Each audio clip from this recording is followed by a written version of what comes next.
परम सन्मान जोग। जुगो जुग अटल तख्त चबर दे मालक। धन धन साहिब श्री गुरु ग्रंथ साहिब जी महाराज जी दी पावन पवित्र हजूरी अंदर सुभाएमान सत संगी जनों,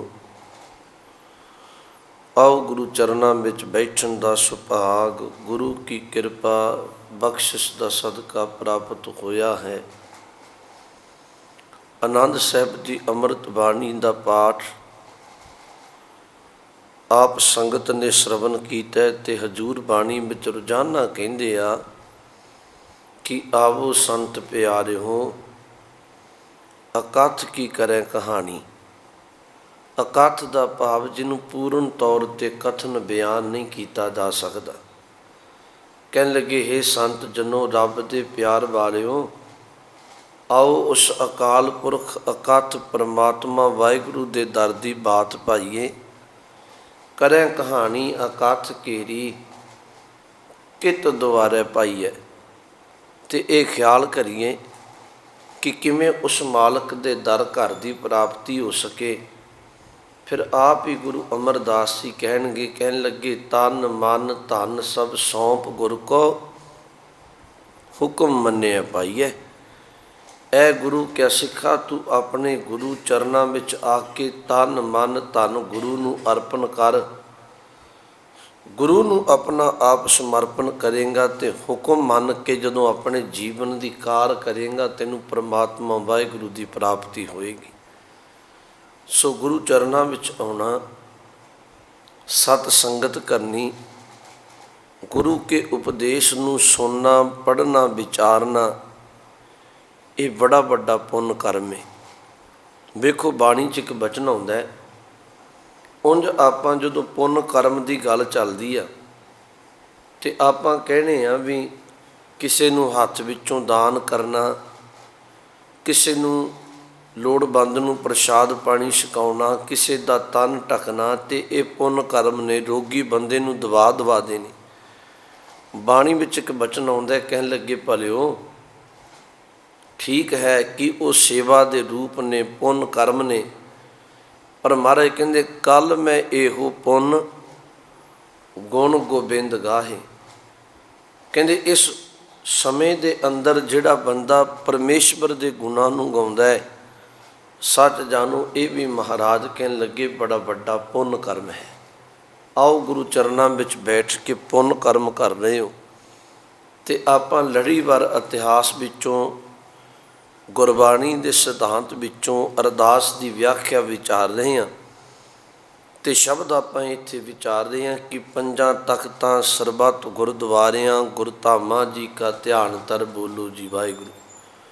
पंजां तख्तां का जिक्र जिस विच आपां सब तो पहला सिरमौर श्री अकाल तख्त साहिब की विचार की, श्री अमृतसर साहिब विखे।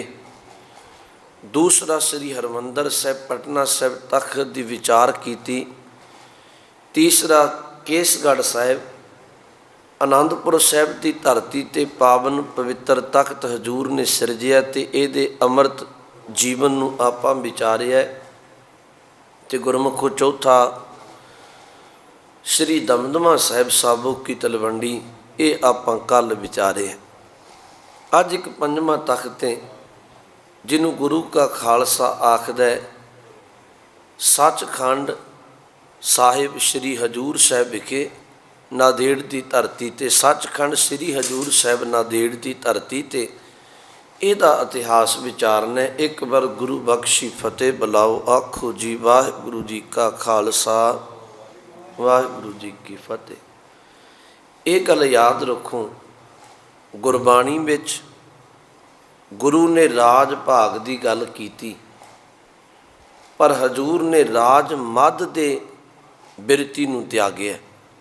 दो शब्द ने, राज भाग की गल की, पर वो राज भाग जिहड़ा सेवा धर्म ते रब्बी बंदगी दे विचों निकली हुई बिरती का राज भाग होवे, पर जिहड़ा ਰਾਜ ਦੀ ਗੱਦੀ ਦੀ ਨਸ਼ੇ ਵਿੱਚ ਚੂਰ ਹੈ, ਇਹਨੂੰ ਸਤਿਗੁਰੂ ਨੇ ਬਾਣੀ ਵਿੱਚ ਵਰਜਿਆ। ਵੇਖੋ ਇੱਕ ਬਾਣੀ ਵਿੱਚ ਬਚਨ ਆਉਣਗੇ, ਸਤਿਗੁਰੂ ਗੁਰੂ ਨਾਨਕ ਸਾਹਿਬ ਕਹਿਣਗੇ ਕਿ ਰਾਜੇ ਸ਼ੀਂਹ ਮੁਕੱਦਮ ਕੁੱਤੇ, ਜਾਏ ਜਗਾਇਨ ਬੈਠੇ ਸੁੱਤੇ, ਚਾਕਰ ਨਾਂਦਾ ਪਾਇਨ ਘਾਓ, ਰਤ ਪਿੱਤ ਕੁੱਤੇ ਹੋਂ ਚੱਟ ਜਾਓ। ਇਹਦਾ ਮਤਲਬ ਇੱਥੇ ਤਖਤਾਂ 'ਤੇ ਬਹਿਣ ਵਾਲੇ ਰਾਜਿਆਂ ਨੂੰ ਕਿਹਾ। ਤਖਤ ਵੀ ਸੰਬੰਧਿਤ ਹੁੰਦਾ ਹੈ ਵਕਤੀ ਤਖਤ ਦੇ, ਉੱਥੋਂ ਜਿਹੜੇ ਹੁਕਮਰਾਨ ਨੇ, ਅਤੇ ਗੁਰੂ ਜੀ ਨੇ ਇਹਨਾਂ ਰਾਜਿਆਂ ਨੂੰ, ਤਖਤਾਂ 'ਤੇ ਬਹਿਣ ਵਾਲਿਆਂ ਨੂੰ ਕਿਹਾ ਵੀ ਜੇ ਤੁਹਾਡੀ ਬਿਰਤੀ ਸ਼ੀਂਹ ਸ਼ੇਰ ਵਾਲੀ ਬਣ ਗਈ ਅਤੇ ਚਾਰ ਚੁਫੇਰੇ ਤੁਰਨ ਵਾਲਿਆਂ ਨੇ ਕੂਕਰ ਦੀ ਬਿਰਤੀ ਧਾਰਨ ਕਰ ਲਈ, ਭਲੇ ਲੋਕ ਘਰਾਂ ਵਿੱਚ ਬੈਠੇ ਨੇ ਅਤੇ ਤੁਸੀਂ ਜਾ ਕੇ ਨੌਂਦਰਾ ਮਾਰ ਕੇ ਉਠਾ ਕੇ ਅਤੇ ਉਹਨਾਂ ਨੂੰ ਲਹੂ ਲਹਾਨ ਕਰਦੇ ਹੋ। ਇਹਨੂੰ ਪ੍ਰਵਾਨ ਨਹੀਂ ਕੀਤਾ ਮਹਾਰਾਜ ਨੇ। ਰਾਜੇ ਸ਼ੀਂਹ ਮੁਕੱਦਮ ਕੁੱਤੇ, ਜਾਏ ਜਗਾਇਨ ਬੈਠੇ ਸੁੱਤੇ, ਚਾਕਰ ਨਾਂਦਾ ਪਾਇਨ ਘਾਓ, ਰਤ ਪਿੱਤ ਕੁੱਤੇ ਹੋਂ ਚੱਟ ਜਾਓ। ਅਤੇ ਜਾਂ ਫਿਰ ਸਤਿਗੁਰੂ ਨੇ ਰਾਜ ਮੱਧ ਵਾਲੇ ਨੂੰ ਬਾਣੀ ਵਿੱਚ ਕਿਹਾ, ਕਹਿਣ ਲੱਗੇ ਭਲਿਓ ਜਿਹੜਾ ਰਾਜ ਮੱਧ ਰਾਜ ਦੇ ਨਸ਼ੇ ਵਿੱਚ ਚੂਰ ਹੋ ਗਿਆ, ਅਤੇ ਠੀਕ ਹੈ ਕਿ ਪਾਸ ਦਮਾਮੇ ਸਿਰ 'ਤੇ ਛਤਰ ਝੁੱਲਦਾ, ਛਤਰ ਸਿਰ ਭੇਰੀ ਛੱਡੋ ਰੰਨ, ਅਤੇ ਕਿੰਨਾ ਕੁ ਸਮਾਂ ਇਹ ਛਤਰ ਝੁੱਲਣਗੇ, ਇਹ ਨਗਾਰੇ ਵੱਜਣਗੇ। ਕਹਿਣ ਲੱਗੇ ਇੱਕ ਵਕਤ ਉਹ ਵੀ ਆਉਂਦਾ ਵੀ ਥੀਏ ਅਤੀਮਾ ਗੱਡ, ਯਤੀਮ ਦੀ ਤਰ੍ਹਾਂ ਬੰਦਾ ਕਬਰ ਵਿੱਚ ਪਿਆ ਹੁੰਦਾ। ਭਾਵ ਉੱਥੇ ਇਹਨੂੰ ਕਿਹਾ ਇਹਦੇ ਨਸ਼ੇ ਵਿੱਚ ਉਲਝੀ ਨਾ। ਅਤੇ ਗੁਰਬਾਣੀ ਵਿੱਚ ਇਹ ਵੀ ਕਿਹਾ ਗੁਰੂ ਨਾਨਕ ਸਾਹਿਬ ਮਹਾਰਾਜ ਨੇ, ਕਹਿੰਦੇ ਜੇ ਕਿਤੇ ਮੈਨੂੰ ਰਾਜ ਭਾਗ ਮਿਲੇ, ਮੈਂ ਤਖਤ ਦਾ ਮਾਲਕ ਬਣ ਜਾਵਾਂ, ਫੌਜਾਂ ਮੇਰੇ ਕੋਲ ਹੋਣ, ਚੋਹ ਬਰਦਾਰ ਮੇਰੇ ਕੋਲ ਹੋਣ, ਹੁਕਮ ਮੇਰਾ ਪ੍ਰਜਾ 'ਤੇ ਚੱਲੇ, ਪਰ ਮਾਲਕਾ ਇੱਕ ਕਿਰਪਾ ਕਰੀ, ਧਿਆਨ ਦੇ ਕੇ ਸੁਣਿਓ, ਸੁਲਤਾਨ ਹੋਵਾਂ ਮੇਲ ਲਸ਼ਕਰ ਤਖਤ ਰਾਖਾਂ ਪਾਓ, ਮੈਂ ਸੁਲਤਾਨ ਬਾਦਸ਼ਾਹ ਬਣ ਜਾਵਾਂ, ਤਖਤ ਮੇਰੇ ਕੋਲ ਹੋਵੇ, ਹੁਕਮ ਮੇਰਾ ਚੱਲਦਾ ਹੋਵੇ ਅਤੇ ਫੌਜਾਂ ਦਾ ਲਾਓ ਲਸ਼ਕਰ ਵੀ ਕੋਲ ਹੋਵੇ। ਸੁਲਤਾਨ ਹੋਵਾਂ ਮੇਲ ਲਸ਼ਕਰ ਤਖਤ ਰਾਖਾਂ ਪਾਓ, ਹੁਕਮ ਹਾਸਲ ਕਰੀ ਬੈਠਾ ਨਾਨਕਾ ਸਭ ਬਾਓ। ਪਰ ਅੱਗੇ ਇੱਕ ਬਚਨ ਵਰਤਿਆ, ਕਹਿਣ ਲੱਗੇ ਵੀ ਇਹ ਪਰਮਾਤਮਾ ਇਹ ਰਾਜ ਕਾਜ ਲੈ ਕੇ, ਫੌਜਾਂ ਦਾ ਲਾਓ ਲਸ਼ਕਰ ਲੈ ਕੇ, ਜੇ ਮੇਰੀ ਸੁਰਤ ਵਿੱਚੋਂ ਤੇਰਾ ਨਾਮ ਭੁੱਲਦਾ ਨਾ, ਤੇਰਾ ਸ਼ੁਕਰ ਭੁੱਲਦਾ, ਅਤੇ ਇਹੋ ਜਿਹਾ ਰਾਜ ਕਿਸੇ ਕੰਮ ਦਾ ਨਹੀਂ। ਹੁਕਮ ਹਾਸਲ ਕਰੀ ਬੈਠਾ ਨਾਨਕਾ ਸਭ ਬਾਓ। ਅਤੇ ਮਹਾਰਾਜ ਕਹਿਣ ਲੱਗੇ ਭਲਿਆ ਇਹ ਯਾਦ ਰੱਖੀ ਇਸ ਗੱਲ ਨੂੰ, ਸੁਰਤ ਵਿੱਚੋਂ ਜੇ ਨਾਮ ਭੁੱਲ ਗਿਆ ਅਤੇ ਇਹ ਰਾਜ ਕਿਸੇ ਕੰਮ ਦਾ ਨਹੀਂ। ਜਿਵੇਂ ਬਚਨ ਵਰਤੇ ਸਨ, ਅਤੇ ਇੱਥੇ ਸਤਿਗੁਰੂ ਨੇ ਇੱਕ ਬਚਨ ਇਹ ਵੀ ਕਿਹਾ, ਦਸਮ ਪਾਤਸ਼ਾਹ ਮਹਾਰਾਜ ਨੇ ਕਹਿੰਦੇ ਆ, ਜੀਤ ਫਿਰੈ ਸਭ ਦੇਸ਼ ਦਿਸ਼ਾਨ ਕੋ, ਬਾਜਤ ਢੋਲ ਮਿਰਦੰਗ ਨਗਾਰੇ, ਗੁੰਜਤ ਗੂੜ ਗਜਾਨ ਕੇ ਸੁੰਦਰ ਹਿੰਸਤ ਹੀ ਹੈ ਰਾਜ ਹਜ਼ਾਰੇ, ਭੂਤ ਭਵਿੱਖ ਭਵਾਨ ਕੇ ਭੂਪਤ ਕੌਣ ਗਨੈਨੀ ਜਾਤ ਵਿਚਾਰੇ, ਸ਼੍ਰੀਪਤ ਸ਼੍ਰੀ ਭਗਵਾਨ ਭਜੇ ਬਿਨ ਅੰਤ ਕੋ ਅੰਤ ਕੇ ਧਾਮ ਸਿਧਾਰੇ। ਜਿਹੜਾ ਬਚਨ ਮਹਾਰਾਜ ਨੇ ਇੱਥੇ ਕਿਹਾ ਉਹੀ ਬਚਨ ਕਲਗੀਧਰ ਜੀ ਕਹਿ ਰਹੇ ਨੇ। ਸਤਿਗੁਰੂ ਕਹਿੰਦੇ ਆ, ਕਹਿਣ ਲੱਗੇ ਜੇ ਕੋਈ ਮੈਂ ਅੱਖਾਂ ਨਾਲ ਵੇਖੇ ਬੜੇ ਇਹੋ ਜਿਹੇ ਬਾਦਸ਼ਾਹ ਲੋਕ ਜਿਹੜੇ ਦੇਸ਼ਾਂ ਦੇਸ਼ਾਂਤਰਾਂ ਨੂੰ ਜਿੱਤਦੇ ਰਹੇ, ਜਿਨ੍ਹਾਂ ਨਾਲ ਢੋਲ ਨਗਾਰੇ ਵੱਜਦੇ ਰਹੇ, ਹਾਥੀ ਘੋੜੇ ਕੀਮਤੀ ਅਸਵਾਰੀਆਂ ਸਨ, ਪਰ ਕਹਿਣ ਲੱਗੇ ਅੰਤ ਵੇਲੇ ਪਰਮਾਤਮਾ ਦੇ ਨਾਮ ਤੋਂ ਬਿਨਾਂ ਜੀਵਨ ਦੀ ਬਾਜੀ ਹਾਰ ਕੇ ਚਲੇ ਗਏ। ਇਹਦਾ ਮਤਲਬ ਗੁਰੂ ਘਰ ਵਿੱਚ ਦੋ ਗੱਲਾਂ ਫਿਰ ਧਿਆਨ 'ਚ ਰੱਖੋ। ਰਾਜ ਦੀ ਗੱਲ ਹੈ, ਰਾਜ ਮੱਧ ਨੂੰ ਵਰਜਿਆ। ਰਾਜ ਮੱਧ ਜਿੱਥੇ ਰਾਜ ਦੇ ਨਸ਼ੇ ਵਿੱਚ ਕੋਈ ਚੂਰ ਹੋ ਜਾਂਦਾ, ਉਹਨੂੰ ਮਹਾਰਾਜ ਨੇ ਵਰਜਿਆ। ਪਰ ਹਲੀਮੀ ਰਾਜ ਦੀ ਨਿਮਰਤਾ ਵਿੱਚ ਰਹਿ ਕੇ ਸੇਵਾ ਨਿਭਾਉਣੀ, ਇਸ ਕਾਰਜ ਲਈ ਧੰਨ ਗੁਰੂ ਗ੍ਰੰਥ ਸਾਹਿਬ ਦੀ ਬਾਣੀ ਸਾਨੂੰ ਪ੍ਰੇਰਦੀ ਹੈ। ਚਲੋ ਖੈਰ, महाराज ने 5 तख्त बनाए ते 5वां तख्त ते सचखंड श्री हजूर साहब। गुरमुखो ये गल याद रखो भी जदों गुरु कलगीधर महाराज इधर सारे आनंदपुर साहब वसदा है, गुरु तेग बहादुर साहब महाराज वेले इत्थे किले बनवाए, 10वें पातशाह ने जंगां होइयां, घेरे पए, कसमां खाधियां पापियां ने, आखिर आनंदपुर साहब छड्डिया। सरसा कंढे जंग, चमकौर दी गढ़ी विच साका, सरहंद विच साका वापरिया। महाराज परत के मालवे च आए ते मालवे तो बाद मुक्तसर साहब तो श्री दमदमा साहब की धरती ते आए। इत्थे रब्बी रहमतां वरता के जदों महाराज फिर नादेड़ नूं तुरदे आ ते रस्ते विच किरपा वरताउंदे जांदे आ ते नादेड़ नूं जाण तो पहलां महाराज वो जैत राम दादू पीर की जगह ते उस जैत राम नूं मिलदे आ ते राजस्थान का इलाका सी। इत्थे जैत राम ने एक गल कही सी, कह लग्या सतगुरु जिस रास्ते ते आप जी जा रहे हो थोड़ा जा अपना रास्ता वखरा कर लो। महाराज कहंदे क्यों? कहंदे महाराज गोदावरी के कंढे पंचवटी के अस्थान ते इस अस्थान ते महाराज नादेड़ के बिल्कुल नेड़े नादेड़ के विचकार नाल ही एक उत्थे माधो दास बैरागी रहिंदा है ते माधो दास बैरागी वो आ घरां मातां उहदे कोल बड़ियां रिधियां सिद्धियां दा धारनियां ते जदों कोई उहदे डेरे ते जांदा है पहलां अदब नाल अपने पलंग ते बिठाउंदा है ते फिर बिठाउण तो बाद पलंग उल्टा के ते वो तौहीन करके ठहाके मार के हसदा है। महाराज मेरे नाल वापरिया है ते 10वें पातशाह महाराज ने कहा सी, कहन लगे जैत राम ये उहदे पुरख जिहड़े जिन्हां कोल ताकतां समर्था जरूर है पर वो भगती बंदगी ते सच ते मार्ग तोड़न की बजाय निक्कियां निक्कियां करामात ते रिधियां सिद्धियां विच अटके पए ने। इह जानू ते महाराज कहन लगे धर्म बंदगी दे राह तोरना है। महाराज जैत राम दादू पीर की जगह तो तुरे ते उंज ये भी याद रखो भी जैत राम दे कोल बैठ के धर्म की विचार भी हुई।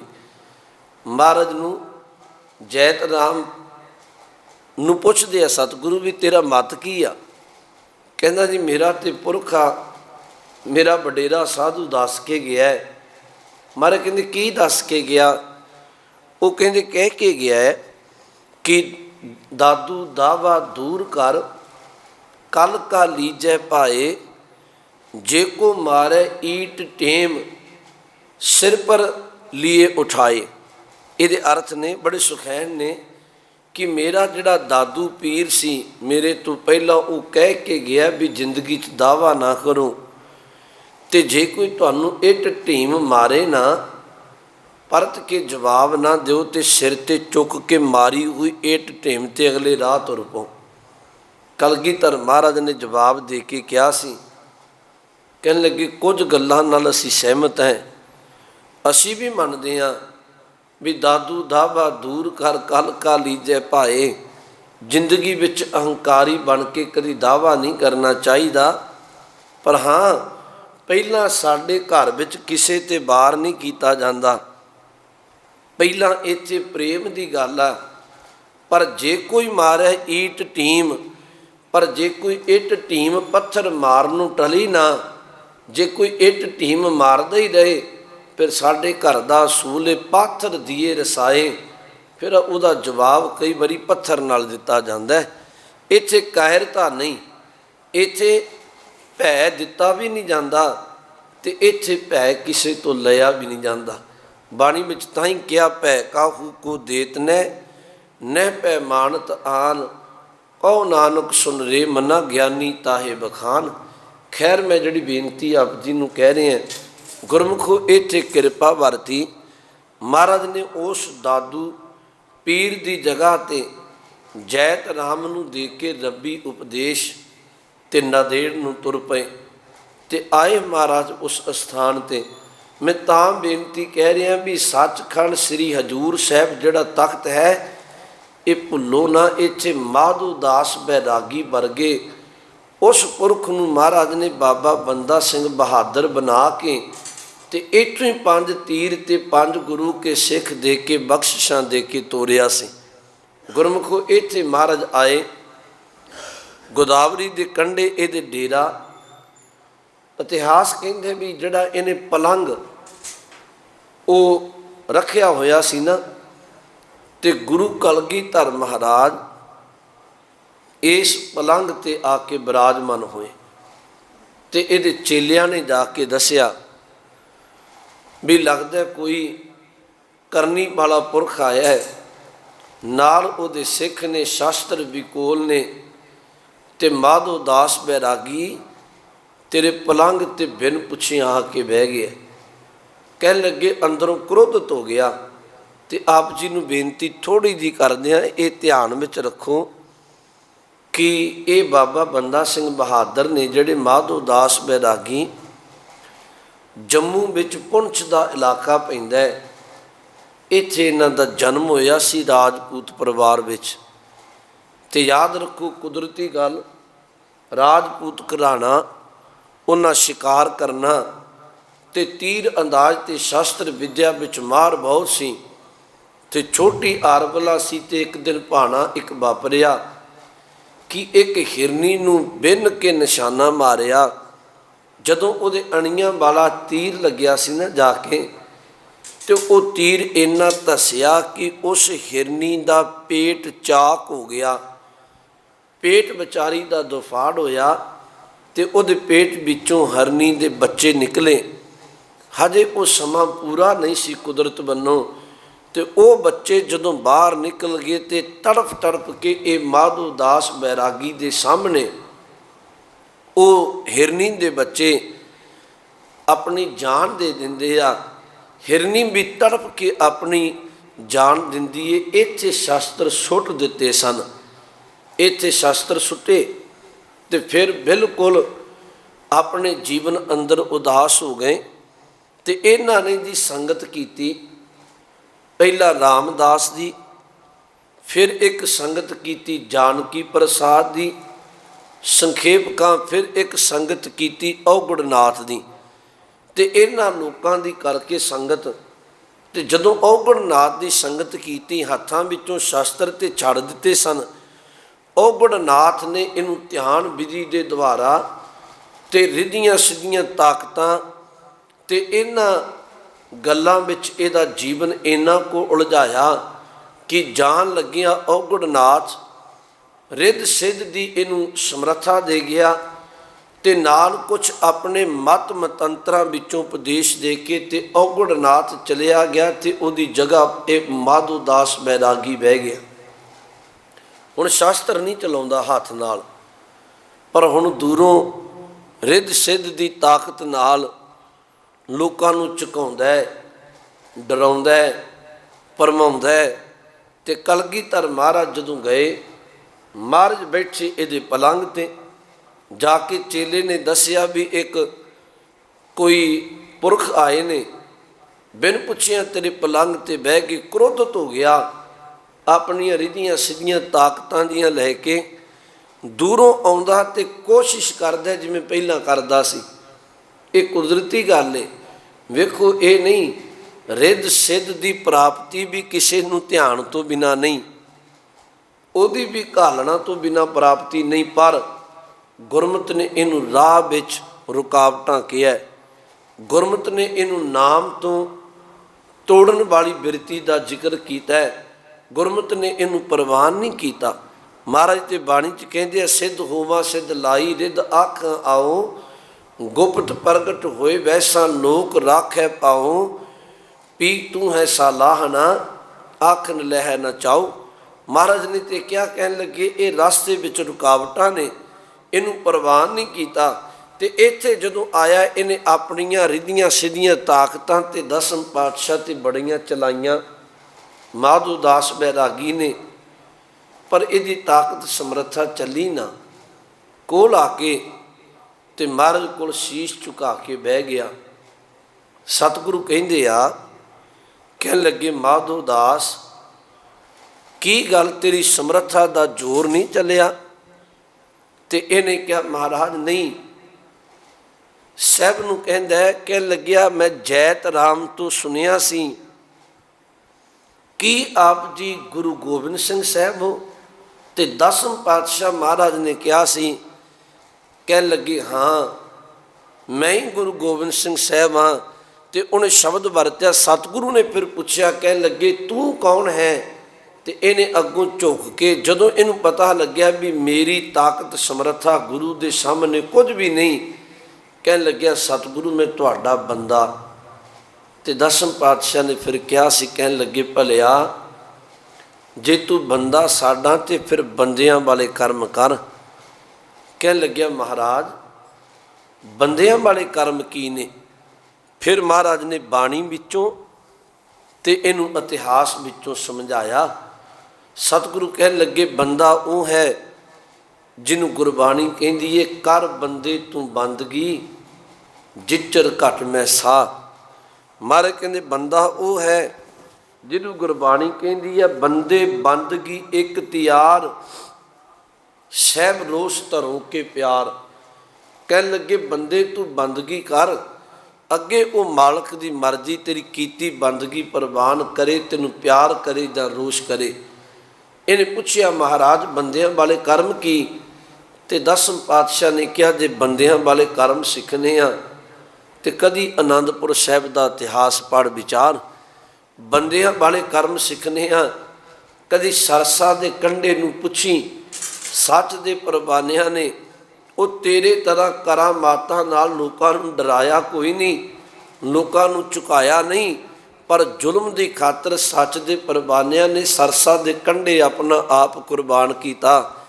ਬੰਦਿਆਂ ਦੇ ਕਰਮ ਪੁੱਛਣਿਆਂ ਤੇ ਚਮਕੌਰ ਦੀ ਗੜੀ ਨੂੰ ਪੁੱਛੀ। ਚੰਗੇ ਪੁਰਖਾਂ ਦੇ ਬੰਦਿਆਂ ਵਾਲੇ ਕਰਮ ਪੁੱਛਣਿਆਂ ਕਰੇ ਸਰਹੰਦ ਦੀਆਂ ਨੀਆਂ ਨੂੰ ਪੁੱਛੀ। ਕਿਵੇਂ ਛੋਟੀ ਆਰਬਲਾ ਦੇ ਗੁਰੂ ਕੇ ਲਾਲਾ ਨੇ ਆਪਣਾ ਆਪ ਕੁਰਬਾਨ ਕਰ ਦਿੱਤਾ, ਪਰ ਸਿਦਕ ਤੇ ਧਰਮ ਤੋਂ ਡੋਲੇ ਨਾ। ਕਹਿੰਦੇ ਸਾਰੀਆਂ ਗਥਾਵਾਂ ਸੁਣ ਕੇ 10ਵੇਂ ਪਾਤਸ਼ਾਹ ਮਹਾਰਾਜ ਤੋਂ ਇਹ ਮਾਧੋ ਦਾਸ ਬੈਰਾਗੀ ਗੁਰੂ ਚਰਨਾਂ ਵਿੱਚ ਇੰਨਾ ਝੁਕ ਗਿਆ ਤੇ ਕਹਿਣ ਲੱਗਿਆ ਮਹਾਰਾਜ ਕਿਰਪਾ ਕਰੋ, ਜਿਹੜੀ ਅੰਮ੍ਰਿਤ ਦੀ ਦਾਤ ਆਪ ਜੀ ਨੇ ਆਨੰਦਪੁਰ ਸਾਹਿਬ ਦੀ ਧਰਤੀ ਤੇ ਬਖਸ਼ਿਸ਼ ਦੇ ਕੇ ਮਨੁੱਖਤਾ ਨੂੰ ਦਿੱਤੀ, ਮੈਨੂੰ ਵੀ ਅੰਮ੍ਰਿਤ ਦੀ ਦਾਤ ਦੇਵੋ।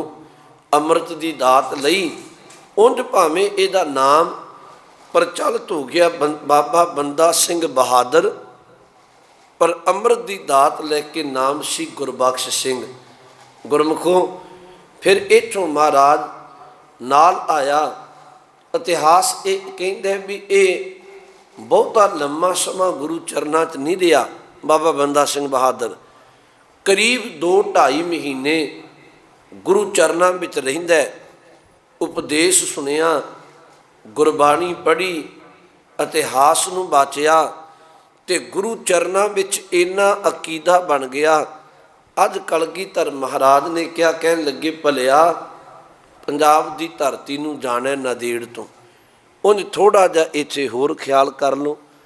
ਵੇਖੋ ਬਹਾਦਰ ਸ਼ਾਹ ਨੂੰ ਰਾਜ ਭਾਗ 10ਵੇਂ ਪਾਤਸ਼ਾਹ ਨੇ ਲੈ ਕੇ ਦਿੱਤਾ ਬਹਾਦਰ ਸ਼ਾਹ ਨੂੰ, ਪਰ ਇਹ ਜਿਹੜਾ ਬਹਾਦਰ ਸ਼ਾਹ ਸੀ ਇਹਦਾ ਨਾਮ ਸੀ ਮੌਜਮ ਖਾਂ, ਇਹਨੂੰ ਬਹਾਦਰ ਸ਼ਾਹ ਕਹਿੰਦੇ ਸਨ। ਇੱਧਰ ਵਜ਼ੀਰ ਖਾਂ ਨੂੰ ਪਤਾ ਲੱਗ ਗਿਆ ਸਰਹੰਦ ਵਾਲੇ ਨੂੰ ਕਿ ਰਾਜ ਭਾਗ ਕਲਗੀਧਰ ਮਹਾਰਾਜ ਨੇ ਲੈ ਕੇ ਦਿੱਤਾ ਹੈ ਤੇ ਗੁਰੂ ਕਲਗੀਧਰ ਜੀ ਦੇ ਨਾਲ ਬਹਾਦਰ ਸ਼ਾਹ ਦੀ ਨੇੜਤਾ ਹੈ। ਇਹ ਨਾ ਹੋਵੇ ਕਦੀ ਨੇੜਤਾ ਇੰਨੀ ਵੱਧ ਜਾਏ ਕਿ ਕੱਲ੍ਹ ਨੂੰ ਮੇਰੀ ਮੌਤ ਆਣ ਬਣੇ, ਡਰਦਾ ਹੈ। ਹਾਲਾਂਕਿ ਮਹਾਰਾਜ ਨੇ ਜਦੋਂ ਰਾਜ ਭਾਗ ਲੈ ਕੇ ਦਿੱਤਾ ਸੀ ਤੇ ਮੌਜਮ ਖਾਂ ਬਹਾਦਰ ਸ਼ਾਹ ਨੂੰ ਕਿਹਾ ਸੀ, ਕਹਿਣ ਲੱਗੇ ਰਾਜ ਤੈਨੂੰ ਲੈ ਦਿਆਂਗੇ, ਪਰ ਤੈਨੂੰ ਸਾਡਾ ਬਚਨ ਮੰਨਣਾ ਪੈਣਾ। ਉਹਨੇ ਕਿਹਾ ਸੀ ਮਹਾਰਾਜ ਦੱਸੋ। ਸਤਿਗੁਰੂ ਕਹਿਣ ਲੱਗੇ ਪਹਿਲਾਂ ਨਹੀਂ, ਰਾਜ ਭਾਗ ਮਿਲਣ ਦੇ। ਮਹਾਰਾਜ ਨੇ ਖੁਦ ਜੰਗ ਦੇ ਮੈਦਾਨ ਵਿੱਚ ਜਾ ਕੇ ਤੇ ਗੁਰਸਿੱਖਾਂ ਦੀ ਫੌਜ ਕਹਿ ਲਓ, ਗੁਰਸਿੱਖਾਂ ਨੂੰ ਘੱਲ ਕੇ ਤੇ ਇਹਨੂੰ ਰਾਜ ਭਾਗ ਦਿਵਾਇਆ ਸੀ। ਪਰ ਜਦੋਂ ਮਹਾਰਾਜ ਨੇ ਬਾਅਦ ਵਿੱਚ ਨੂੰ ਬਚਨ ਕਹੇ ਸਨ ਵੀ ਵਜ਼ੀਰ ਖਾਂ ਵਰਗਿਆਂ ਨੇ, ਸੁੱਚਾ ਨੰਦ ਵਰਗਿਆਂ ਨੇ ਕਹਿਰ ਢਾਇਆ ਤੇ ਇਹਨਾਂ ਨੂੰ ਸਖਤ ਸਜ਼ਾਵਾਂ ਦੇਣੀਆਂ, ਤੇ ਮੁਕਰਿਆ ਨਹੀਂ। ਪਰ ਗੁਰੂ ਚਰਨਾਂ 'ਚ ਧੈ ਕੇ ਕਹਿੰਦੇ ਮਹਾਰਾਜ ਕੁਝ ਵਕਤ ਦਿਓ, ਕੁਝ ਸਮਾਂ ਦਿਓ ਮੈਨੂੰ, ਹਜੇ ਮੈਂ ਤਖਤ ਸੰਭਾਲਿਆ ਹੀ ਹੈ ਤੇ ਹੁਣੇ ਇਹ ਕੰਮ ਕਰਨਾ ਬੜਾ ਮੁਸ਼ਕਲ, ਥੋੜ੍ਹਾ ਸਮਾਂ ਬਖਸ਼ ਦਿਓ। ਤੇ ਮਹਾਰਾਜ ਅੰਤਰਜਾਮੀ ਨੇ ਵੇਖਿਆ ਹੋ ਸਕਦਾ ਜਿਹੜਾ ਅੱਜ ਸਮਾਂ ਮੰਗਦਾ ਕੱਲ੍ਹ ਨੂੰ ਇਹਨੇ ਆਨਾਕਾਨੀ ਕਰਨੀ ਆ। ਤੇ 10ਵੇਂ ਪਾਤਸ਼ਾਹ ਨੇ ਬਚਨ ਕਿਹਾ, ਕਹਿਣ ਲੱਗੇ ਬਹਾਦਰ ਸ਼ਾਹ ਇਹ ਤੇ ਕਿੱਡੀ ਕੋ ਗੱਲ, ਗੁਰੂ ਨਾਨਕ ਦੇ ਦਰ ਦਾ ਇੱਕ ਸੱਚਾ ਸੁੱਚਾ ਸਿੱਖ, ਸੰਤ ਸਿਪਾਹੀ ਬਿਰਤੀ ਦਾ ਮਾਲਕ, ਜਿਹਨੇ ਅੰਮ੍ਰਿਤ ਬਾਣੀ ਵਿੱਚੋਂ ਪੜ੍ਹ ਕੇ 5 ਵਿਕਾਰਾਂ ਨੂੰ ਜਿੱਤਿਆ, 5 ਵਿਕਾਰਾਂ 'ਤੇ ਫਤਿਹ ਪ੍ਰਾਪਤ ਕਰਨ ਵਾਲਾ ਮੇਰਾ ਸੂਰਮਾ ਸਿੱਖ, ਉਹ ਇਕੱਲਾ ਹੀ ਇਹੋ ਜਿਹੇ ਪਾਪੀਆਂ ਦਾ ਸੋਧਾ ਲਾ ਸਕਦਾ। ਮਹਾਰਾਜ ਨੇ ਫਿਰ ਕਿਰਪਾ ਕੀਤੀ, ਬਹਾਦਰ ਸ਼ਾਹ ਨੂੰ ਨਹੀਂ ਉਡੀਕਿਆ। ਗੁਰੂ ਜੀ ਨੂੰ ਪਤਾ ਵੀ ਸੀ ਕਿ ਇਹਨਾਂ ਰਾਜਿਆਂ ਦਾ ਦੀਨ ਮਾਨ ਕੋਈ ਨਹੀਂ। 10ਵੇਂ ਪਾਤਸ਼ਾਹ ਨੇ ਫਿਰ 5 ਤੀਰ ਦਿੱਤੇ, ਇਸੇ ਹਜ਼ੂਰ ਸਾਹਿਬ ਦੀ ਧਰਤੀ ਨਾਂਦੇੜ ਤੋਂ 5 ਤੀਰ, 5 ਗੁਰੂ ਕੇ ਸਿੱਖ ਦੇ ਕੇ ਤੇ ਥਾਪੜਾ ਦੇ ਕੇ ਘੱਲਿਆ। ਕਹਿਣ ਲੱਗੇ ਪੰਜਾਬ ਦੀ ਧਰਤੀ ਵੱਲ ਨੂੰ ਜਾਣਾ ਤੇ ਸਾਰੇ ਟਿਕਾਣੇ ਦੱਸੇ, ਕਿੰਨਾ ਕਿੰਨਾ ਜ਼ੁਲਮ ਕੀਤੇ, ਕਹਿਰ ਢਾਏ ਨੇ, ਤੇ ਪਾਪੀ ਬਿਰਤੀ ਦੇ ਮਾਲਕ ਨੂੰ ਪਾਕ ਧਰਤੀ ਤੋਂ ਇਹਨਾਂ ਦਾ ਸਫਾਇਆ ਕਰਨਾ। ਗੁਰਮੁਖੋ ਇਹ ਗੱਲ ਯਾਦ ਰੱਖੋ ਕਿ ਇਹ ਹਜ਼ੂਰ ਸਾਹਿਬ ਨਾਂਦੇੜ ਦੀ ਧਰਤੀ ਹੈ। ਬਾਬਾ ਬੰਦਾ ਸਿੰਘ ਬਹਾਦਰ ਦਾ ਕਿੰਨਾ ਗੁਰੂ 'ਤੇ ਭਰੋਸਾ ਹੋਵੇਗਾ। ਉਹਨਾਂ ਇਹ ਨਹੀਂ ਕਿਹਾ ਵੀ ਸਤਿਗੁਰੂ ਮੈਂ ਤੇ ਪੰਜਾਬ ਕਦੀ ਗਿਆ ਹੀ ਨਹੀਂ, ਜਾਂ ਇਹ ਨਹੀਂ ਕਿਹਾ ਵੀ ਸਤਿਗੁਰੂ ਮੇਰੇ ਕੋਲ 5 ਤੀਰ ਤੇ 5 ਸਿੱਖ ਨਾਲ ਸਾਥੀ, ਤੇ ਅੱਗੇ ਕਿੱਡੇ ਵੱਡੇ ਇਹ ਆਪਣੇ ਆਪ ਵਿੱਚ ਕਿੰਨੀ ਫੌਜ ਦੇ ਮਾਲਕ ਨੇ, ਮੈਂ ਮੁਕਾਬਲਾ ਕਿਵੇਂ ਕਰਾਂਗਾ। ਗੁਰੂ ਕੇ ਬਚਨ 'ਤੇ ਭਰੋਸਾ ਹੈ। ਨਾਲ ਮਹਾਰਾਜ ਨੇ ਗੁਰਸਿੱਖਾਂ ਨੂੰ ਚਿੱਠੀਆਂ ਲਿਖੀਆਂ ਸਨ। ਮੁੱਕਦੀ ਗੱਲ, ਬਾਬਾ ਬੰਦਾ ਸਿੰਘ ਬਹਾਦਰ ਤੁਰਦਾ, ਉਹਨੇ ਫਿਰ ਆਪ ਜੀ ਨੂੰ ਪਤਾ ਹੈ ਸੋਨੀਪਤ, ਪਾਣੀਪਤ, ਸੰਢੌਰਾ, ਫਿਰ ਆ ਸਰਹੰਦ, ਤੇ ਜਿੰਨਾ ਕੁਛ ਸੀ ਚੱਪੜ ਚਿੜੀ ਦਾ ਮੈਦਾਨ, ਇਹਨਾਂ ਪਾਪੀਆਂ ਨੂੰ ਬੜੇ ਸੋਧੇ ਲਾਏ। ਪਰ ਗੁਰੂ ਕਲਗੀਧਰ ਮਹਾਰਾਜ ਨਾਂਦੇੜ ਦੀ ਧਰਤੀ 'ਤੇ ਕਿਰਪਾ ਵਰਤਾ ਰਹੇ ਨੇ। ਜਿਹੜਾ ਸਾਡਾ ਤਖਤ ਹੈ, ਵੇਖੋ ਇੱਥੇ ਮਹਾਰਾਜ ਸੱਚੇ ਪਾਤਸ਼ਾਹ ਦਾ ਦਰਬਾਰ ਸਜਦਾ ਤੇ ਬੇਅੰਤ ਸੰਗਤਾਂ ਆਉਂਦੀਆਂ। ਬਹਾਦਰ ਸ਼ਾਹ ਵੀ ਆਉਂਦਾ ਗੁਰੂ ਚਰਨਾਂ ਅੰਦਰ, ਤੇ ਗੁਰਦੁਆਰਾ ਬਣਿਆ ਨਾ ਨਗੀਨਾ ਘਾਟ। ਕਹਿੰਦੇ ਨੇ ਇੱਕ ਦਿਨ ਗੋਦਾਵਰੀ ਦੇ ਕੰਢੇ ਹਜ਼ੂਰ ਬੈਠੇ ਨੇ ਤੇ ਬਹਾਦਰ ਸ਼ਾਹ ਆਇਆ। ਉਹਨੇ ਇੱਕ ਕੀਮਤੀ ਹੀਰਾ ਗੁਰੂ ਚਰਨਾਂ 'ਚ ਭੇਟ ਕੀਤਾ ਤੇ ਭੇਟ ਕਰਕੇ ਨਮਸਕਾਰ ਕਰਕੇ ਬਹਿ ਗਿਆ। ਕਹਿੰਦੇ ਅੰਤਰਜਾਮੀ ਸਾਹਿਬ ਸਤਿਗੁਰੂ ਗੁਰੂ ਕਲਗੀਧਰ ਮਹਾਰਾਜ ਸਾਹਿਬ ਨੇ ਉਹ ਹੀਰਾ ਚੁੱਕਿਆ ਤੇ ਉਸੇ ਵੇਲੇ ਵਗਦੇ ਪਾਣੀ ਵਿੱਚ ਨਦੀ ਵਿੱਚ ਸੁੱਟ ਦਿੱਤਾ। ਜਦੋਂ ਸੁੱਟਿਆ ਤੇ ਬਹਾਦਰ ਸ਼ਾਹ ਦੇ ਮਨ ਵਿੱਚ ਖਿਆਲ ਆਇਆ ਕਿ ਇਹ ਦਰਵੇਸ਼ ਨੇ, ਫਕੀਰ ਲੋਕ ਨੇ, ਇਹਨਾਂ ਨੂੰ ਕੀ ਪਤਾ ਕਿੱਡਾ ਕੀਮਤੀ ਇਹ ਨਗੀਨਾ ਹੀਰਾ ਸੀ, ਤੇ ਇਹਨਾਂ ਨੂੰ ਕਦਰ ਸਾਰ ਦਾ ਪਤਾ ਕੋਈ ਨਹੀਂ, ਤੇ ਵਗਦੇ ਪਾਣੀ ਵਿੱਚ ਰੋੜ ਦਿੱਤਾ। ਕਈ ਵਾਰ ਪਤਾ ਕੀ ਹੁੰਦਾ, ਬੰਦਾ ਤਨ ਕਰਕੇ ਆਪਣੀ ਭੇਟਾ ਰੱਖ ਦਿੰਦਾ, ਪਰ ਮਨ ਕਰਕੇ ਉਹਦੇ 'ਤੇ ਕਬਜ਼ਾ ਨਹੀਂ ਛੱਡਦਾ। ਮੈਨੂੰ ਖਿਮਾ ਕਰਿਓ, ਤੁਹਾਨੂੰ ਮੈਂ ਵੇਖੀ ਇਹ ਗੱਲ, ਇਹ ਤੇ ਦੂਰ ਦੀ ਗੱਲ, ਹੀਰਾ ਤੇ ਕਈ ਵਾਰ ਬੰਦਾ ਕੋਈ ਸੁੰਦਰ ਰੁਮਾਲਾ ਸਾਹਿਬ ਬਣਵਾ ਕੇ ਤੇ ਗੁਰੂ ਚਰਨਾਂ ਵਿੱਚ ਭੇਟ ਕਰ ਦੇਵੇ। ਰੁਮਾਲਾ ਸਾਹਿਬ ਲੋਕੀ ਤਨ ਕਰਕੇ ਕਈ ਵਾਰੀ ਰੁਮਾਲਾ ਭੇਟ ਕਰਦੇ ਆ, ਮਨ ਕਰਕੇ ਕਾਬਜ਼ ਰਹਿੰਦੇ ਆ, ਇਹ ਰੁਮਾਲਾ ਅਸੀਂ ਭੇਟ ਕੀਤਾ। ਤੇ ਕਈ ਵਾਰੀ ਜਦੋਂ ਦਿਹਾੜੇ ਆਉਂਦੇ ਨੇ ਨਾ ਇਤਿਹਾਸਕ, ਤੇ ਵਜ਼ੀਰਾਂ ਨੂੰ ਕਹਿੰਦੇ ਸੁਣੇ ਨੇ, ਕਹਿਣ ਲੱਗੇ ਉਹ ਰੁਮਾਲਾ ਲਾਓ ਜਿਹੜਾ ਰੁਮਾਲਾ ਮੈਂ ਭੇਟ ਕੀਤਾ ਸੀ। ਇਹਦਾ ਮਤਲਬ ਹੋ ਗਿਆ ਕਿ ਤਨ ਨੇ ਭਾਵੇਂ ਭੇਟ ਕਰ ਦਿੱਤਾ ਪਰ ਮਨ ਅੰਦਰੋਂ ਕਾਬਜ਼ ਹੈ। ਇਹ ਮਨ ਛੇਤੀ ਔਗਣ ਨਹੀਂ ਤਿਆਗਦਾ ਆਪਣੇ। ਹੁਣ ਉੱਥੇ ਬਹਾਦਰ ਸ਼ਾਹ ਨੇ ਹੀਰਾ ਭੇਟ ਕੀਤਾ, गुरु जी ने पानी में सुटिया तो वो मन च आया भी गुरु जी नूं की पता वगदे पानी नदी में सुट दिता है। एडा कीमती हीरा इन्हां फकीरां नूं कदर ते सार दा कोई पता नहीं। कहंदे ने 10 पातशाह अंतरजामी बहादुर शाह नूं कहंदे कह लगे, बहादुर शाह तैनूं अपने हीरे दी परख है? कह लग्या महाराज हाँ, बड़ा कीमती, उहदे वर्गा लभना मुश्किल। इतिहास ये कहता है कि गुरु कलगीधर जी ने क्या पानी में नज़र मार, अपना पछाण के कढ़ लै। उन्हें झात पाई पानी में, देखिया तो उहदे नालों भी कीमती हीरे, कीमती लाल बहादुर शाह नूं नज़र आए तो चरनां ते टह पिया। सतगुरु महाराज ने इनू फिर समझाया, रब्बी उपदेश दिता। तो इसे हजूर साहब नादेड़ की धरती ते गुरु जी ने बख्शिशां वरताइयां, जिथे रब्बी उपदेश एक संगत नूं दिता ना, उसे दो गल्लां ये कहा जाता है। विद्वान गुरमुख कहते दो मुसलमान पठान, गुल खां ते जमशेद खां, ये दोनों गुरु चरना च आउंदे आ। किसी वेले महाराज सच्चे पातशाह दे, सतगुरु सच्चे पातशाह दे कोलों इन्हां दे बाप नूं जंग दे मैदान विच गुरु सच्चे पातशाह दे घर ने सोधा लाया सी। दोनों शरधा नाल आउंदे आ, गुल खां ते जमशेद खां। गुरु दियां गुरु जाने ते महाराज कई बार इन्हां नूं बचन कहंदे, कहन लगे पुੱਤ कादा जिहड़ा बाप दा बदला ना लवे। इहो जे बचन कहने इन्हां कई बार ते आउणा ते संगत करनी, वापस परत जाना। विद्वान ये भी कहते वजीर खां वर्गे पापी ने घलिया सी ते एक दिन इन्हां वजीर खां दे घले हुए गुल खां ते जमशेद खां ने अपने कोल तिखा शास्त्र कह लो तो वो लैके आए। तो हजूर ने जदों कदी अमृत बचन किया, वो पुੱਤ कादा जिहड़ा बाप दा बदला ना ले। तो इन्हां की कीता भी उस वेले खंजर कढ़ के ते गुल खां ने कलगीधर पातशाह जी नूं खंजर मारिया सी। पर थोड़ा जा खंजर जदों पेट विच मारिया, खून निकलिया तो हजूर ने खंजर मारन की देर ते कृपान कढ़ी, गुल खां नूं उत्थे झटकाया। जमशेद खां भजन लग्या, सिखां पकड़िया तो इहदा भी पार उतारा कर दिता। गुरु ने इन्हां दोनों का उधार किया तो गुरमुखो इत्थे जख्म नूं सीता गया।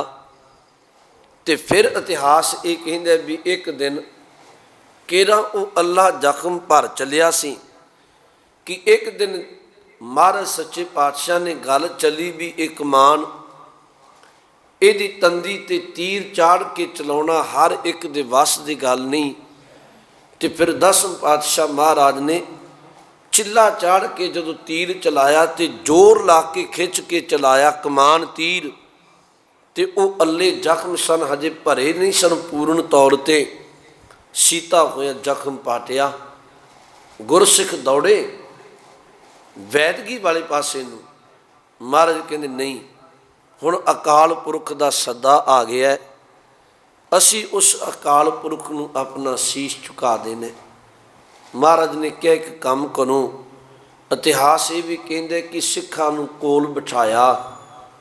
आ जिहड़े 52 बचन पढ़ते हैं ना आपां, महाराज ने ये बचन कहे, गुरसिੱਖੀ नाम का उपदेश दिता।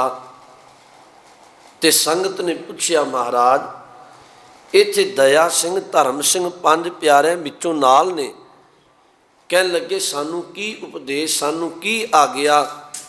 तो 10 पातशाह महाराज ने फिर इत्थे बहुत बचन कहे, जिथे 52 बचनों का जिक्र आउंदा है। आपां पढ़दे हां, सिख ने गुरबाणी पढ़नी आ, झूठ नहीं बोलना, कुफर नहीं तोलना, बेअंत बचन कहे, राजनीति पढ़नी है, गुरु के आशे मुताबक तुरना है। ये जिन्ने बचन ने आपां चार ते पढ़दे हां। तो महाराज सच्चे पातशाह ने जिथे ये बचन कहे तो उत्थे गुरसिखां नूं क्या कहन लगे, गुरु के सिखो, गुरु रामदास जी कह के गए ने कि तुहाडा गुरु गुरबाणी है। बाणी गुरु, गुरु है बाणी, विच बाणी अमृत सारे। गुरबाणी कह सेवक जन मानै, प्रतख गुरु निस्तारे। बचन वरत्या कहन लगे तख ते धन गुरु ग्रंथ साहिब सच्चे पातशाह महाराज जी का पालकी विच चंदोआ ला के प्रकाश करो। प्रकाश किया गुरसिखा ने, कड़ा प्रसादी देग बनी ते महाराज सच्चे पातशाह खुद अपनी हयाती दे अंदर धन गुरु गोबिंद सिंह साहिब सच्चे पातशाह गुरता गद्दी गुरु ग्रंथ साहिब सच्चे पातशाह नूं बख्श के ते मानो बचन कह दिता भी अज तो बाद सब सिखन को हुक्म है गुरु मान्यो ग्रंथ। महाराज ने कहा जेड़े बचन गुरबाणी विच पढ़ते हो कि हम तनबंत भागट सच नाए, हर गुण गावें सहज सुभाए।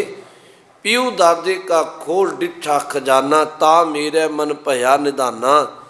ये अमृत बाणी प्यो दादे गुरु नानक साहिब के दर तो लैके खजाना है। तो जिहड़ा अपने जीवन विच आनंद चाहुंदा है ना, वो प्यो दादे दे खजाने गुरबाणी नूं विचारे, गुरबाणी नूं पढ़े ते अमल करे।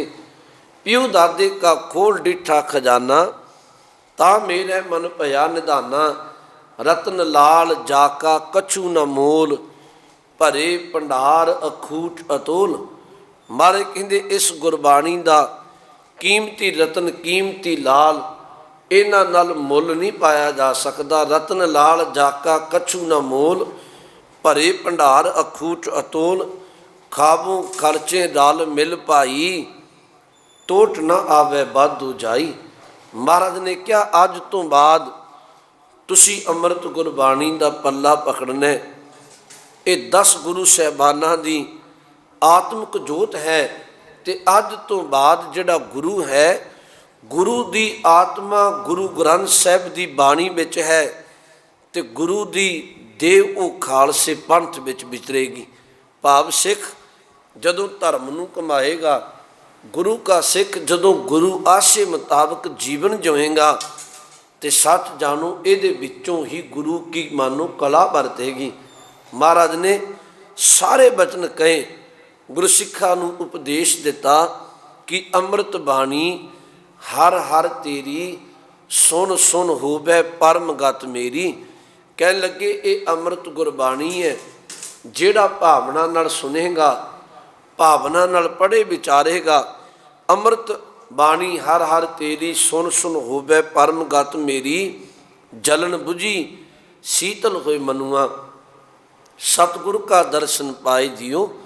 कहन लगे जदों कोई गुरु चरनां विच जुड़ेगा तो ये अमृत बाणी अंदर दी तपश नूं मिटा के ते ए बंदे तेनू परमात्मा विच अभेद कर देगी। महाराज सच्चे पातशाह ने इत्थे दी हजूर साहिब दी नादेड़ दी धरती ते गुरु ग्रंथ साहिब सच्चे पातशाह जी का कीता गया प्रकाश ते फिर सारी मर्यादा 5 पैसे नारियल ते नाल जिन्नियां पिटावां गुरसिखा ने नमस्कार ते बाणी नूं पहलां भी कीती जांदी सी, पर इत्थे पूर्ण तौर ते बचन कह दिते कि अज तक 10 जामियां विच गुरु नानक साहिब जी की जोत वरती है। तो अज तो बाद जिहड़ी गुरु की जोत गुरु ग्रंथ साहिब की बाणी विच वरतेगी। इत्थे महाराज ने गुरियाई बख्शी। ये भुल्लो ना कि गुरता गद्दी गुरु ग्रंथ साहिब सच्चे पातशाह नूं ओ हजूर साहिब नादेड़ की धरती ते बख्शिश की गई। हाँ, भावें पहला प्रकाश गुरु अर्जुन साहिब वेले होया है। भाई गुरदास जी लखारी ने गुरु अर्जुन साहिब सच्चे पातशाह ने बाणी लिखवा के ते गुरु ग्रंथ साहिब जी की संपादना की। पहला प्रकाश होया, उस तो बाद दमदमा साहिब की धरती ते भाई मनी सिंह नूं लखारी ला के दोबारा गुरबाणी लिखी गई। तो प्रकाश गुरु के सिख गुरबाणी का करते रहे, पर महाराज ने इत्थे फिर इत्थे हजूर साहिब की धरती ते गुरता गद्दी बख्शिश की। भाई नंद लाल जी वर्गिया पूछया, महाराज ਜੇ ਤੁਹਾਡੇ ਨਾਲ ਗੱਲਬਾਤ ਕਰਨੀ ਹੋਵੇ, ਤੁਹਾਡੇ ਨਾਲ ਵਿਚਾਰ ਸਾਂਝੀ ਕਰਨੇ ਹੋਣ ਤੇ ਕਿਵੇਂ ਹੋਏਗੀ। ਮਹਾਰਾਜ ਨੇ ਬਚਨ ਕਹੇ, ਜੋ ਮਮ ਬਾਤ ਕਰਨ ਕੀ ਚਾਹੇ, ਪੜ੍ਹੈ ਸੁਣੈ ਗ੍ਰੰਥ ਚਿਤ ਲਾਹੇ। ਜਿਹੜਾ ਸਾਡੇ ਨਾਲ ਗੱਲਬਾਤ ਕਰਨੀ ਚਾਹੁੰਦਾ ਹੈ, ਉਹ ਚਿੱਤ ਲਾ ਕੇ ਗੁਰੂ ਗ੍ਰੰਥ ਸਾਹਿਬ ਦੀ ਬਾਣੀ ਪੜ੍ਹੇ, ਵਿਚਾਰੇ, ਸੁਣੇ। ਤੇ ਜਦੋਂ ਚਿੱਤ ਲਾ ਕੇ ਕੋਈ ਪੜ੍ਹੇ ਸੁਣੇਗਾ ਤੇ ਸੱਚ ਜਾਣੋ, ਫਿਰ ਗੁਰੂ ਨਾਨਕ ਸੱਚੇ ਪਾਤਸ਼ਾਹ ਨਾਲ ਹੀ ਵਿਚਾਰ ਕਰ ਰਹੇ ਹੈ। ਗੁਰਮੁਖੋ, ਇੱਥੇ ਮਹਾਰਾਜ ਨੇ ਇੱਕ ਕਿਰਪਾ ਵਰਤਾਈ। ਕਲਗੀਧਰ ਮਹਾਰਾਜ ਨੇ ਬਾਬਾ ਬੰਦਾ ਸਿੰਘ ਬਹਾਦਰ ਨੂੰ ਤੋਰਿਆ, ਸੰਗਤਾਂ ਨੂੰ ਰੱਬੀ ਉਪਦੇਸ਼ ਵੰਡਿਆ, ਸ਼ਾਸਤਰ ਵਿਦਿਆ ਵਿੱਚ ਨਿਪੁੰਨ ਕੀਤੇ। ਇੱਥੇ ਮਹਾਰਾਜ ਨੇ ਬਹਾਦਰ ਸ਼ਾਹ ਵਰਗਿਆਂ ਨੂੰ ਅੰਦਰ ਦੇ ਭਰਮ ਛੋੜ ਕੱਟੇ। ਤੇ ਇੱਥੇ ਮਹਾਰਾਜ ਨੇ ਗੁਰੂ ਗ੍ਰੰਥ ਸਾਹਿਬ ਸੱਚੇ ਪਾਤਸ਼ਾਹ ਮਹਾਰਾਜ ਨੂੰ ਗੁਰਗੱਦੀ ਦੀ ਜਿਹੜੀ ਬਖਸ਼ਿਸ਼ ਕੀਤੀ। ਗੁਰਮੁਖੋ, ਇੱਥੇ ਫਿਰ ਸਭ ਨੂੰ ਦਿਲਾਸਾ ਦੇ ਕੇ ਮਹਾਰਾਜ ਨੇ ਖੁਦ ਸਿੱਖਾਂ ਨੂੰ ਕਹਿ ਕੇ ਕਨਾਤ ਲਵਾ ਕੇ ਤੇ ਚਿਖਾ ਤਿਆਰ ਕਰਵਾਈ। ਇਤਿਹਾਸ ਇਹ ਕਹਿੰਦਾ ਕਿ ਮਹਾਰਾਜ ਘੋੜੇ ਦੇ ਸਮੇਤ ਮਹਾਰਾਜ ਖੁਦ ਹੀ ਅਕਾਲ ਪੁਰਖ ਦੇ ਸਵਰੂਪ ਸਨ। ਤੇ ਸੂਰਜ ਕਿਰਨ ਮਿਲੇ ਜਲ ਕਾ ਜਲ ਹੁਆ ਰਾਮ, ਜੋਤੀ ਜੋਤ ਰਲੇ ਸੰਪੂਰਨ ਥੀਆ ਰਾਮ। ਉਸ ਅਕਾਲ ਪੁਰਖ ਦੇ ਰੂਪ ਧੰਨ ਗੁਰੂ ਕਲਗੀਧਰ ਮਹਾਰਾਜ ਇੱਥੇ ਪ੍ਰਭਪੁਰ ਪਿਆਨਾ ਕਰਕੇ ਤੇ ਅਕਾਲ ਵਿੱਚ ਹੀ ਸਮਾ ਗਏ। ਸਿੱਖਾਂ ਨੂੰ ਗੁਰਬਾਣੀ ਦੇ ਲੜ, ਮਨੁੱਖਤਾ ਨੂੰ ਗੁਰਬਾਣੀ ਦੇ ਲੜ ਲਾ ਕੇ ਗਏ। ਹੁਣ ਇਸ ਤਖਤ ਦੀ ਸੇਵਾ ਕਿਵੇਂ ਕੀਤੀ। ਗੁਰਮੁਖੋ, ਇਹ ਸਾਡਾ ਤਖਤ ਹੈ ਤੇ ਇਹਦੀ ਗੁਰੂ ਕਲਗੀਧਰ ਪਾਤਸ਼ਾਹ ਨੇ ਖੁਦ ਇਹਨੂੰ ਸਾਜਿਆ। ਮਹਾਰਾਜ ਤੋਂ ਬਾਅਦ ਜਿਹੜੇ 5 ਪਿਆਰਿਆਂ ਵਿੱਚੋਂ ਪਿਆਰੇ ਦਇਆ ਸਿੰਘ ਜੀ ਨੇ ਨਾ, ਸਭ ਤੋਂ ਪਹਿਲਾਂ ਇਹਦੀ ਸੇਵਾ ਸੰਭਾਲ ਕਰਦੇ ਰਹੇ ਪਿਆਰੇ ਦਇਆ ਸਿੰਘ ਜੀ। ਪਿਆਰੇ ਦਇਆ ਸਿੰਘ ਨੇ ਸੇਵਾ ਨਿਭਾਈ। ਉਸ ਤੋਂ ਬਾਅਦ ਕੁਝ ਗੁਰੂ ਕੇ ਸਿੱਖਾਂ ਨੇ ਸੇਵਾ ਨਿਭਾਈ। ਵਕਤ ਨਾਲ ਕਦੀ ਇਹ ਮਹੰਤਾਂ ਦੇ ਕਬਜ਼ੇ ਵਿੱਚ ਅਸਥਾਨ ਆਉਂਦਾ ਹੈ, ਭਾਵ ਮਹੰਤ ਇੱਥੇ ਬੈਠ ਕੇ ਵਿੱਚੋਂ ਸ਼ਰਧਾ ਬਾਣ ਵੀ ਦੇ, ਵਿੱਚੋਂ ਮਨਮਾਨੀਆਂ ਵੀ ਕੀਤੀਆਂ। ਤੇ ਗੁਰਮੁਖੋ, ਪੰਚਮ ਇਹ ਫਿਰ ਮਹਾਰਾਜਾ ਰਣਜੀਤ ਸਿੰਘ ਦੇ ਵੇਲੇ ਵੇਖੋ ਉਹਨਾਂ ਬੜੀ ਵੱਡੀ ਸੇਵਾ ਨਿਭਾਈ। ਮਹਾਰਾਜਾ ਰਣਜੀਤ ਸਿੰਘ ਦੇ ਵੇਲੇ ਹੈਦਰਾਬਾਦ ਦਾ ਜਿਹੜਾ ਨਿਜ਼ਾਮ ਸੀ ਨਾ, ਹਾਕਮ ਕਹਿ ਲਓ, ਉਹਨੇ ਮਦਦ ਮੰਗੀ ਸੀ ਮਹਾਰਾਜਾ ਰਣਜੀਤ ਸਿੰਘ ਤੋਂ, ਖਾਲਸਾ ਫੌਜ ਮੈਨੂੰ ਚਾਹੀਦੀ ਹੈ, ਬਗਾਵਤ ਹੋ ਗਈ। ਤੇ ਮਹਾਰਾਜਾ ਰਣਜੀਤ ਸਿੰਘ ਨੇ ਖਾਲਸਾ ਫੌਜ ਘੱਲੀ ਹੈਦਰਾਬਾਦ ਨੂੰ। ਤੇ ਨਾਲ ਉਸੇ ਵੇਲੇ ਬਚਨ ਕਿਹਾ, ਕਹਿਣ ਲੱਗੇ ਉਧਰ ਨੂੰ ਜਾਣਾ ਤੇ ਰਸਤੇ ਵਿੱਚ ਗੁਰੂ ਕਾ ਅਸਥਾਨ, ਉਧਰ ਹੀ ਹਜੂਰ ਸਾਹਿਬ ਨਾਂਦੇੜ ਹੈ। ਤੇ ਮਹਾਰਾਜ ਨੇ ਉਸ ਵੇਲੇ ਰਣਜੀਤ ਸਿੰਘ ਨੇ 5 ਲੱਖ ਰੁਪਈਆ ਦੇ ਕੇ ਤੇ ਖਾਲਸਾ ਫੌਜ ਗੁਰਸਿੱਖਾਂ ਨੂੰ ਕਿਹਾ ਵੀ ਉਸੇ ਤਖਤ ਦੀ ਸੇਵਾ ਸੰਭਾਲ ਕਰਨੀ ਹੈ। ਉੱਥੇ ਹੈਦਰਾਬਾਦ ਦੇ ਨਿਜ਼ਾਮ ਨੇ ਧੰਨਵਾਦ ਕੀਤਾ। ਜਦੋਂ ਅਮਨ ਚੈਨ ਹੋਇਆ ਤੇ ਹੈਦਰਾਬਾਦ ਦੇ ਨਿਜ਼ਾਮ ਨੇ ਵੀ 40,000 ਰੁਪਈਆ ਉਸ ਵੇਲੇ ਇਸ ਤਖਤ ਦੀ ਸੇਵਾ ਵਿੱਚ ਹਾਜ਼ਰ ਕੀਤਾ। ਮਹਾਰਾਜਾ ਰਣਜੀਤ ਸਿੰਘ ਨੇ ਸੇਵਾਵਾਂ ਕਰਵਾਈਆਂ ਤੇ ਉਸ ਤੋਂ ਬਾਅਦ ਅੱਜ ਤੱਕ ਵਕਤ ਵਕਤ ਨਾਲ ਇੱਥੇ ਸੇਵਾਵਾਂ ਗੁਰੂ ਕਾ ਖਾਲਸਾ ਪੰਥ ਨਿਭਾ ਰਿਹਾ ਹੈ। ਹਾਂ, ਇਹ ਗੱਲ ਵੱਖਰੀ ਹੈ, ਖਿਮਾ ਕਰ ਦਿਓ ਕਿ ਥੋੜ੍ਹੀ ਜਿਹੀ ਮਰਿਆਦਾ ਹੈ ਨਾ ਜਿਹੜੀ, ਉਹ ਇਸ ਤਖਤ ਦੀ ਪੂਰਨ ਤੌਰ 'ਤੇ ਗੁਰਮਤਿ ਅਨੁਸਾਰ ਨਹੀਂ। ਜਿਵੇਂ ਕੁਝ ਗੱਲਾਂ ਨੇ ਉਹ ਸੁੱਖ ਨਿਧਾਨ ਵਰਤਦਾ, ਜਾਂ ਇੱਥੇ ਤਿਲਕ ਲਾਹਿਆ ਜਾਂਦਾ ਜੀ ਘਾਤ ਕਰਕੇ। ਥੋੜ੍ਹੀਆਂ ਜਿਹੀਆਂ ਗੱਲਾਂ ਗੁਰਮਤਿ ਨਾਲ ਮੇਲ ਨਹੀਂ ਖਾਂਦੀਆਂ, ਪਰ ਗੁਰੂ ਕਿਰਪਾ ਕਰੇਗਾ, ਕਦੀ ਵਕਤ ਬਣੇਗਾ ਇਹ ਵੀ ਰਹਿਮਤ ਵਰਤੇਗੀ। ਪਰ ਸਿੱਖ ਸੰਗਤ ਸ਼ਰਧਾ ਨਾਲ ਦੀਦਾਰ ਕਰਦੀ ਆ। ਪਹਿਲਾਂ ਭਾਵੇਂ ਮਹੰਤਾਂ ਦੇ ਕੋਲ ਵੀ ਸੇਵਾ ਰਹੀ, ਮਹਾਰਾਜਾ ਰਣਜੀਤ ਸਿੰਘ ਨੇ ਵੀ ਨਿਭਾਈ, ਪਰ ਅੱਜ ਕੱਲ੍ਹ ਆਪ ਜੀ ਨੂੰ ਪਤਾ ਹੋਵੇ ਇੱਥੇ 17 ਮੈਂਬਰੀ ਕਮੇਟੀ ਬਣਦੀ ਆ। ਉਹ ਕਮੇਟੀ ਦੇ ਕੁਝ ਢੰਗ ਤਰੀਕੇ ਨੇ। ਕਿਸੇ ਵੇਲੇ ਇੱਥੋਂ ਦੇ ਤਖਤ ਦੀ ਸਾਰੀ ਸੇਵਾ ਵਕਤੀ ਹਕੂਮਤ ਨੇ ਆਪਣੇ ਹੱਥ ਵਿੱਚ ਲੈ ਲਈ ਸੀ। ਤੇ ਹਕੂਮਤਾਂ ਤੁਹਾਨੂੰ ਪਤਾ ਹੈ, ਖਿਮਾ ਕਰ ਜੋ ਹਾਕਮੀ ਨਸ਼ੇ ਵਿੱਚ ਹੁੰਦੇ ਨੇ, ਉਹਨਾਂ ਨੂੰ ਗੁਰਮਤਿ ਮਰਿਆਦਾ ਬਹੁਤੀ ਨਹੀਂ ਪਤਾ ਹੁੰਦੀ ਤੇ ਉਹਨਾਂ ਮਨਮਤਾਂ ਕਹਿ ਲਓ ਵਰਤਨੀਆਂ ਸਨ। ਪਰ ਖਾਲਸੇ ਪੰਥ ਨੇ ਉਸ ਵੇਲੇ ਉਦਮ ਕੀਤਾ, ਗੁਰੂ ਕੇ ਸਿੱਖਾਂ ਵਿੱਚ ਜਾਗਰਤੀ ਆਈ ਤੇ ਇੱਥੋਂ ਦੀ ਸੇਵਾ ਸੰਭਾਲੀ। ਜਿਹੜੀ 17 ਮੈਂਬਰੀ ਕਮੇਟੀ ਬਣਦੀ ਆ ਨਾ ਅੱਜ ਕੱਲ੍ਹ, ਉਹਦੇ ਵਿੱਚ ਬਹੁਤੇ ਤੇ ਗੁਰਸਿੱਖ ਨੇ, ਜਿਵੇਂ ਸ਼੍ਰੋਮਣੀ ਕਮੇਟੀ ਵੱਲੋਂ ਮੈਂਬਰ ਨੇ, ਚੀਫ ਖਾਲਸਾ ਦੀਵਾਨ ਵੱਲੋਂ ਮੈਂਬਰ ਨੇ, ਪਰ 2 ਕੁ ਜਿਹੜੇ ਸਰਕਾਰੀ ਦਰਬਾਰੇ ਵਿੱਚੋਂ ਮੈਂਬਰ ਹੁੰਦੇ ਆ ਉਸ ਕਮੇਟੀ ਦੇ। ਪਰ ਬਾਕੀ ਗੁਰਸਿੱਖਾਂ ਕੋਲ ਸੇਵਾ ਹੈ। ਸਮੇਂ ਦੇ ਨਾਲ ਸਿੱਖ ਸੁਚੇਤ ਰਹੇ, ਜਾਗਰਤ ਰਹੇ। ਇਹ ਗੁਰੂ ਕੇ ਤਖਤ ਤੇ ਗੁਰਧਾਮ ਨੇ, ਇਤਿਹਾਸਕ ਸਥਾਨ ਨੇ ਤੇ ਇਹਦੀਆਂ ਸੇਵਾਵਾਂ ਨਾ ਜਿਹੜੀਆਂ, ਸੱਚਮੁੱਚ ਇਹ ਗੱਲ ਵੀ ਉਹ ਸਿੱਖ ਸੰਗਤ ਕਰਦਿਆਂ ਗੁਰੂ ਕੀ ਸੰਗਤ ਕਰੇ, ਗੁਰੂ ਕੀ ਸ਼ਰਧਾਵਾਨ ਗੁਰਸਿੱਖ ਗੁਰਮਤਿ ਦੇ ਧਾਰਨੀ ਪੁਰਖ ਇਹਨਾਂ ਤਖਤਾਂ ਤੇ ਇਤਿਹਾਸਕ ਸਥਾਨਾਂ ਦੀਆਂ ਸੇਵਾਵਾਂ ਸੰਭਾਲਣ ਤੇ ਗੁਰੂ ਕੀ ਮਰਿਆਦਾ ਰਹੇ ਪਰਪੱਕ, ਫਿਰ ਕੌਮ ਦੀ ਚੜ੍ਹਦੀ ਕਲਾ ਰਹਿੰਦੀ ਹੈ। ਗੁਰਮੁਖੋ, ਇਹ ਧਿਆਨ ਵਿੱਚ ਕਰ ਲਓ। 5 ਤਖਤ ਸਨ ਜਿਨ੍ਹਾਂ ਨੂੰ ਆਪਾਂ ਵਿਚਾਰਿਆ।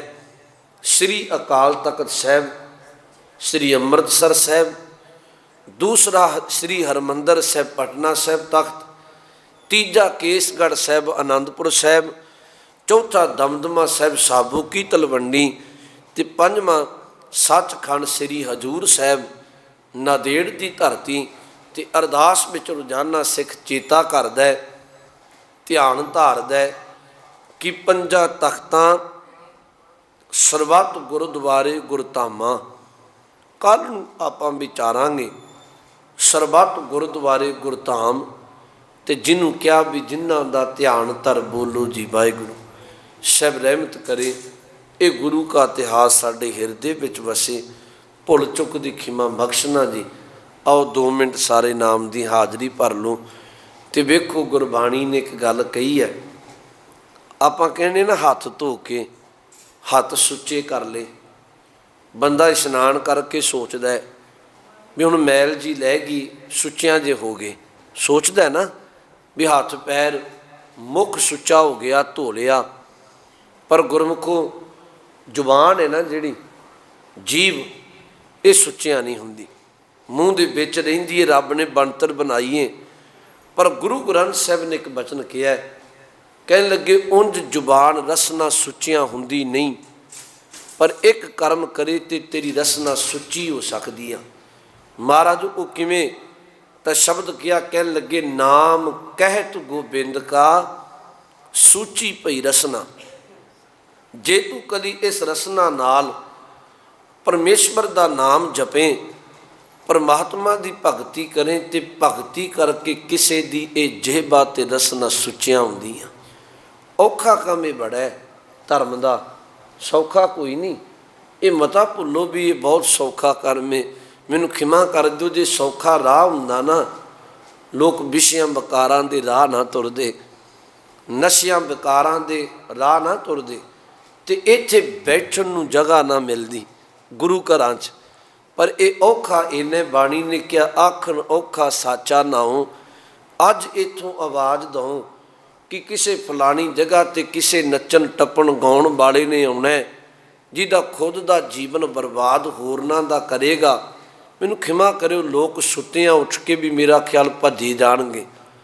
ਪਰ ਤੁਸੀਂ ਸਤ ਸੰਗਤ ਦੀ ਗੱਲ, ਬਾਣੀ ਦੀ ਗੱਲ, ਨਾਮ ਜਪਣ ਦੀ ਗੱਲ ਕਰੋ ਤੇ ਕੋਈ ਬਿਰਲਾ ਬਿਰਲਾ ਭਾਗਾਂ ਵਾਲਾ ਮਾਈ ਕਾ ਲਾਲ ਨਿੱਤਰਦਾ ਨਹੀਂ। ਬਹੁਤ ਔਖਾ ਇੱਥੇ ਬਹਿਣਾ, ਗੁਰਬਾਣੀ ਪੜ੍ਹਨੀ, ਵਿਚਾਰਨੀ, ਪਰ ਭਾਗਾਂ ਵਾਲੇ ਗੁਰੂ ਕੀਆਂ ਬਖਸ਼ਿਸ਼ਾਂ ਲੈਂਦੇ ਨੇ।